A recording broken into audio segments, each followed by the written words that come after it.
नमस्कार दोस्तों, राजस्थान नौकरी अड्डा में आप सभी का स्वागत है।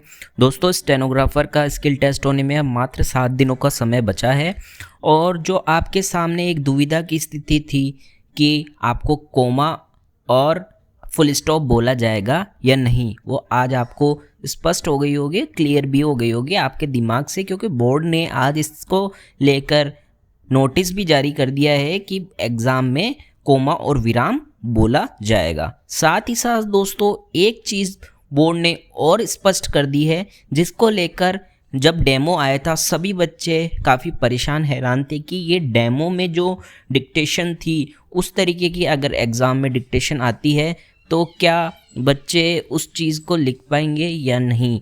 तो उसको लेकर ही आज जो नोटिस था उसमें भी पूरी बातें बोर्ड ने बताई है कि बोर्ड ने ये बताया है कि जो डेमो था वो सिर्फ आपको सॉफ्टवेयर जो था उसी के बारे में नॉलेज देने के लिए था कि आप उसके यूज टू रहें, आपको कुछ अटपटा ना लगे, इसलिए उसको आधार बनाकर आप टेस्ट ना दें। बोर्ड ने साफ नोटिस में ये लिखा है कि आप जो पहले गाइडलाइंस दी गई थी बोर्ड के द्वारा उन्हीं को फॉलो करते हुए अपनी तैयारी करें। तो इस पर स्पष्ट हो जाता है कि आपको पूरी गाइडलाइंस को फॉलो करना है, जो जो गाइडलाइंस में लिखा हुआ था वो सभी उसमें आने की पूरी संभावना है। और दोस्तों, मैं आपको कुछ चीज़ें और बताने वाला हूँ कि काफ़ी बच्चे ये बोल रहे थे कि सर अब जब कोमा विराम के बारे में स्पष्ट हो गया है तो क्या 1000 शब्दों के अलावा ये होंगे या नहीं। दोस्तों, आपको उस चीज़ को दिमाग में नहीं रखना है। देखिए, कोई भी एग्ज़ाम होता है, चाहे एसएससी का, स्टेनोग्राफर का हो या कोई भी इसके अलावा जो स्टेनोग्राफी का टेस्ट हो, जो 80 पे हो चाहे 100 पे हो, वहाँ पर आपको थोड़ा वेरिएशन फ्लक्चुएशन ज़रूर मिलता है। वो इसमें एग्जैक्ट आपको 100 WPM की स्पीड बिल्कुल नहीं मिलेगी। शुरू में आपको देखने को मिल सकता है कि आपकी स्पीड 105 तक चली जाए, फिर हो सकता है बीच में 100 पे आए, उसके बाद में 95 तक रह जाए।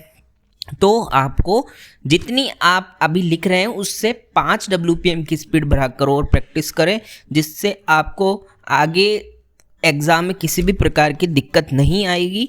तो ये चीज़ों का आपको ध्यान रखना है और इस चीज़ को आप दिमाग से निकाल दीजिए कि हम 100 WPM पर लिखते हैं तो हम एग्ज़ाम में किस तरीके से लिख पाएंगे या नहीं लिख पाएंगे। ये चीज़ें आप दिमाग से निकाल दीजिए। बस आपको प्रैक्टिस जो बाकी के दिन बचे हैं उनमें आपको मैक्सिमम से मैक्सिमम प्रैक्टिस करनी है और जो बेसिक आपने अभी तक सीखा है आज तक उन्हीं चीज़ों को आपको एग्ज़ाम में अप्लाई करना है। कुछ नया करने की कोशिश मत कीजिए।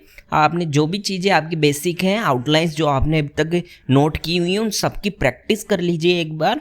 और जो भी आप सॉफ्टवेयर पर टेस्ट दे रहे हैं उसको देते रहिए और कोशिश ये करिए कि आप 100 WPM पर लिख रहे हैं तो उसको 110 के आसपास की स्पीड में लिखें, ताकि आप एग्ज़ाम सेंटर पर जो वेरिएशन रहेगा एग्ज़ाम के दौरान वॉइस में, वो आप सही से उसको लिख सके डिक्टेशन को। तो इससे घबराने की कोई आवश्यकता नहीं है। और डेमो की जहाँ तक बात है, बोर्ड ने क्लियर कर दिया है कि डेमो सिर्फ सॉफ्टवेयर से आपको अवगत कराने के लिए दिया गया था कि सॉफ्टवेयर किस तरीके का हो सकता है वहाँ पे। बाकी उसमें जो वॉइस थी उससे कोई लेना देना नहीं है। गाइडलाइंस के अनुसार ही आपका टेस्ट होगा, तो आपको गाइडलाइंस का पालन करना है। अब बात करते हैं दोस्तों, काफ़ी बच्चे ये पूछ रहे थे कि अभी तक भी इसमें एक चीज़ कन्फ्यूज़न वाली है हिंदी स्टेनोग्राफी वाले बच्चों के लिए कि इसमें हमें चंद्र बिंदु का यूज़ करना है, बिंदी का यूज़ करना है, पंचमाक्षर का यूज़ करना है। तो ये सब चीज़ें के बारे में मैं आपको बता देता हूँ दोस्तों।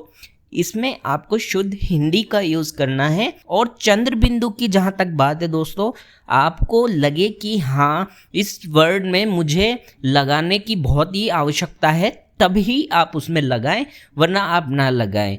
बाकी ये आप पर डिपेंड करता है, आप लगाना चाहते हैं तो लगा सकते हैं। और एक चीज़ मैं आपको थोड़ा सा सजेशन दे सकता हूँ, ये आप पे डिपेंड करता है, कोई फोर्स नहीं है कि आप करना चाहे तो कर सकते हैं, नहीं तो नहीं भी कर सकते।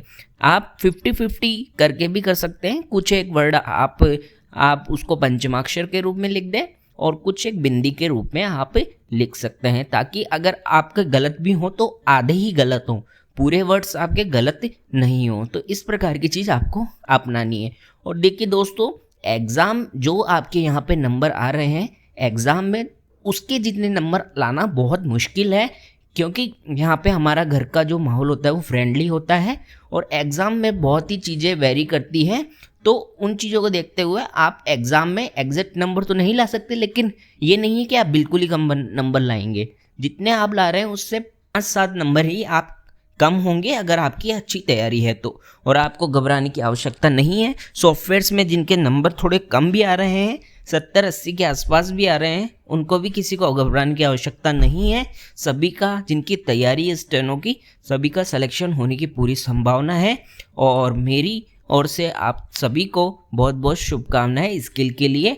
आपका जो सभी तैयारी कर रहे हैं सभी का सिलेक्शन हो। धन्यवाद दोस्तों।